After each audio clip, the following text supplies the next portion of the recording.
Hey there, my name is Megan and welcome back to my channel.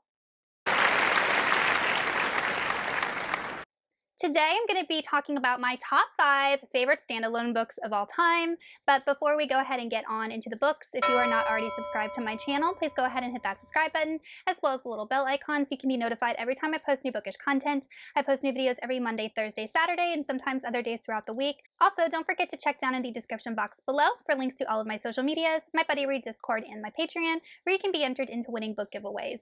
These books are in no particular order, and the first book, you guys might argue, is part of a series, but it actually has an entire plot arc. Our characters have an entire character arc, so it's definitely can be considered a standalone, and that is The Hobbit by J.R.R. Tolkien.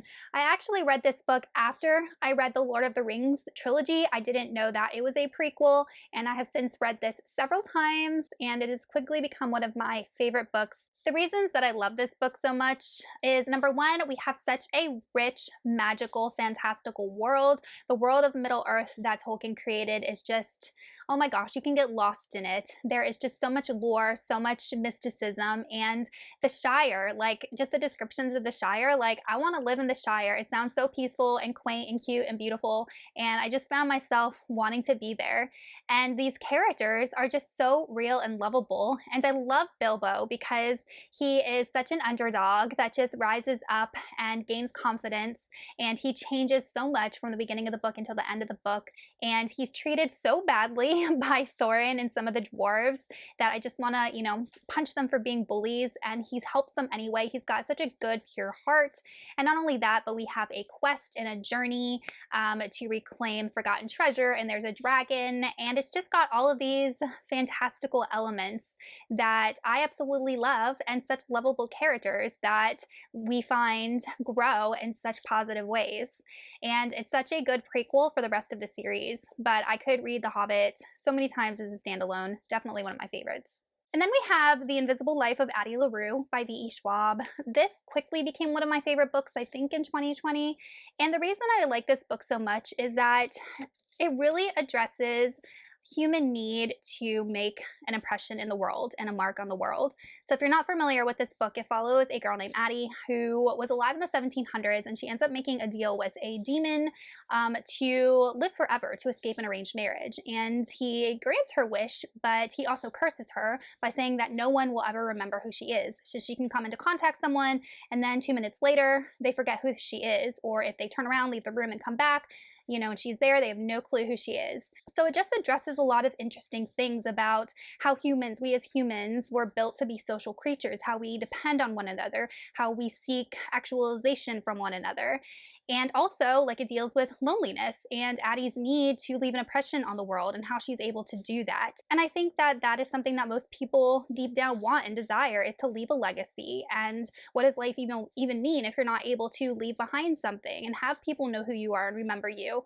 What's the point of even existing if you don't have people in your life to share things with? And I feel like those are really deep themes that V.E. Schwab explored in a really, really interesting manner with like kind of a fantastical setting. And it spoke to me in a lot of ways, which is why it quickly became one of my favorites.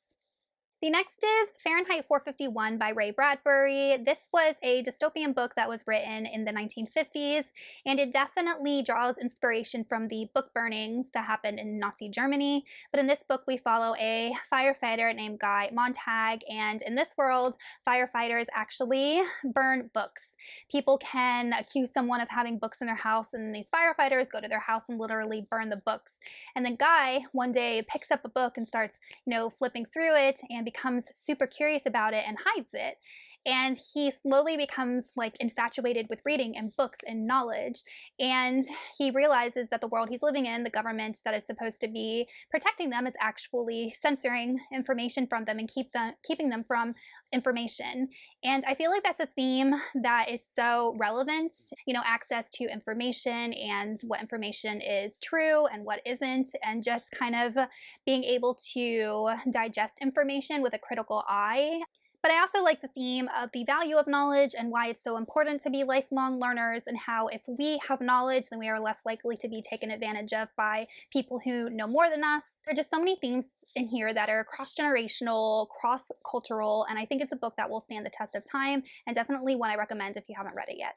And then we have The Outsiders by S.C. Hinton, which if you've been watching my channel for any amount of time, you know is one of my favorites. And the reason that I love this book is very similar to Fahrenheit 451. I feel like it has themes that are cross-generational and cross-cultural, and it's definitely one of the best coming-of-age slash loss of innocence books that I've ever read. But we follow a character named Ponyboy Curtis, and he is part of this gang known as the Greasers in the 1960s, and he ends up getting involved in like a murder rap with a Soch, which is this rival gang, and he just kind of has to navigate the social structures of his time while also growing from a child into an adult. So there's a lot of themes that revolve around that about, you know, are we a product of our environment or our choices? Can we ever rise above our station in society, and what things in society are keeping people from doing that? It addresses a lot about discrimination with regards to socioeconomic status, and it has like themes about family and brotherly love and friendship. So it really addresses like a lot of societal issues, but then a lot of like family dynamics, which is really kind of an interesting juxtaposition. So The Outsiders, despite it being such a good book and written by like a 16-year-old, S.C. Hinton, when she was about 16 when she wrote this, is fairly complex and addresses a lot of deep themes, which I think is why it also stands the test of time.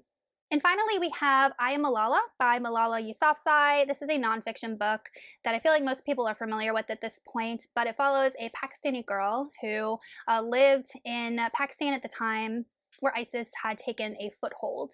And she was speaking up for a girl's right to go to school and have an education because ISIS was trying to stop that. And they sent someone to assassinate her, and they shot her in the head, but she ended up surviving, going to England and getting medical care. And now she is speaking up all over the world about the right to education and general human rights.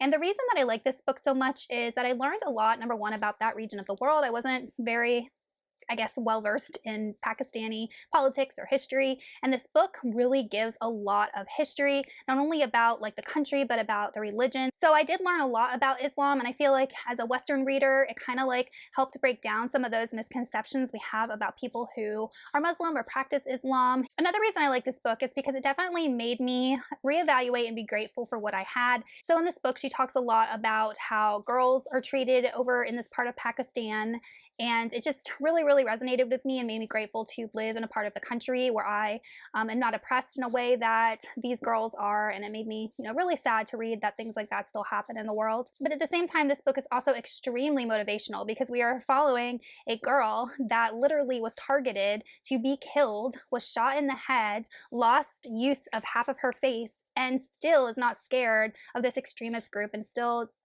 goes around the world advocating for people who cannot advocate for themselves. And I just think that this book shows a lot of courage and how we can overcome adversity and still affect the world positively. Okay, you guys, that is it for my top 5 favorite standalone books of all time. Let me know in the comments what some of your favorite standalone books are, or some of your favorite books in general, and I will see y'all in another video soon. Goodbye!